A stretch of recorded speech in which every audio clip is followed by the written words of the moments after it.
कलयुग के अंत समय को लेकर अनेक धर्म ग्रंथों में कई रोचक बातें लिखी हैं। आइए जानते हैं इस युग से जुड़ी कुछ ऐसी ही बातों को।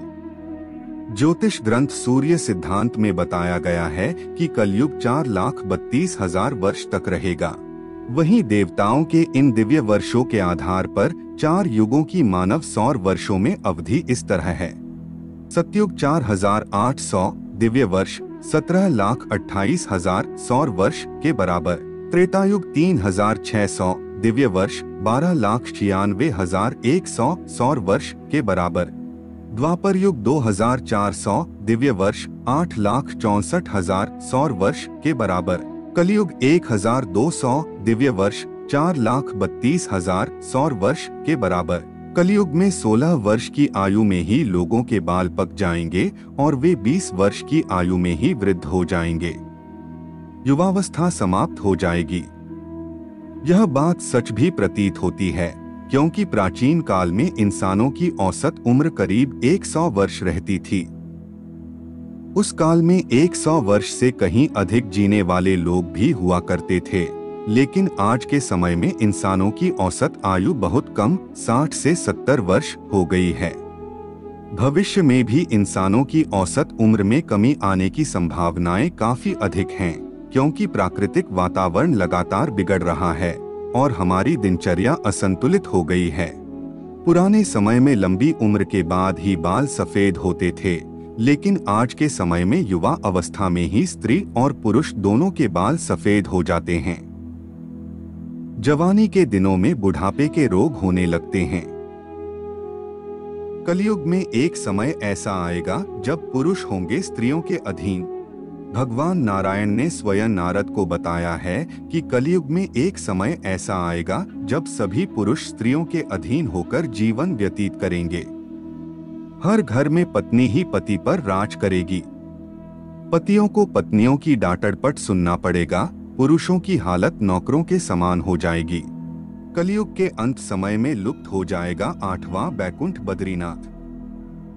गंगा भी लौट जाएगी बैकुंठ धाम। कलयुग के 5,000 साल बाद गंगा नदी सूख जाएगी और पुनः वैकुंठ धाम लौट जाएगी।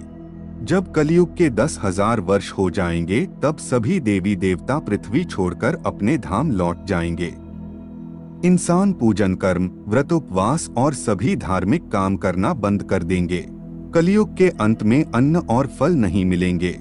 एक समय ऐसा आएगा जब जमीन से अन्न उपजना बंद हो जाएगा। पेड़ों पर फल नहीं लगेंगे। धीरे धीरे ये सारी चीजें विलुप्त हो जाएंगी। गाय दूध देना बंद कर देगी। कलयुग में समाज हिंसक हो जाएगा। जो लोग बलवान होंगे उनका ही राज चलेगा। मानवता नष्ट हो जाएगी। रिश्ते खत्म हो जाएंगे। एक भाई दूसरे भाई का ही शत्रु हो जाएगा। कलयुग में लोग शास्त्रों से विमुख हो जाएंगे। अनैतिक साहित्य ही लोगों की पसंद हो जाएगा। बुरी बातें और बुरे शब्दों का ही व्यवहार किया जाएगा।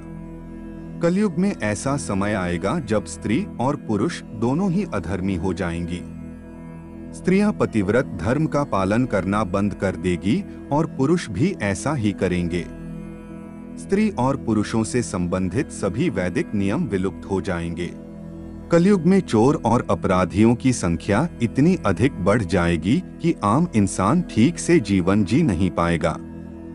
लोग एक दूसरे के प्रति हिंसक हो जाएंगे और सभी के मन में पाप प्रवेश कर जाएगा। कलयुग के अंतिम काल में भगवान विष्णु का कल्कि अवतार होगा। यह अवतार विष्णुशा नामक ब्राह्मण के घर जन्म लेगा। भगवान कल्कि सभी अधर्मियों का नाश करेंगे। भगवान कल्कि केवल 3 दिनों में पृथ्वी से समस्त अधर्मियों का नाश कर देंगे और बहुत सालों तक विश्व पर शासन कर धर्म की स्थापना करेंगे। युग के अंत में ऐसे आएगा प्रलय। कलयुग में अंतिम समय में बहुत मोटी धारा से लगातार वर्षा होगी, जिससे चारों ओर पानी ही पानी हो जाएगा। समस्त पृथ्वी पर जल हो जाएगा और प्राणियों का अंत हो जाएगा।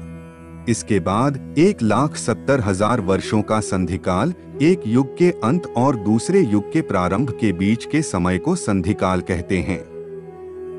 संधिकाल के अंतिम चरण में एक साथ 12 सूर्य उदय होंगे और उनके तेज से पृथ्वी सूख जाएगी और पुनः सत्ययुग का प्रारंभ होगा। धर्म ग्रंथों के अनुसार जब जब धर्म की हानि होती है, ईश्वर अवतार लेकर अधर्म का अंत करते हैं।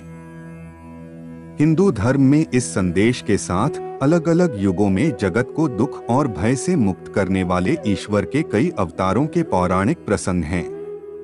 दरअसल इनमें सच्चाई और अच्छे कामों को अपनाने के भी कई सबक हैं।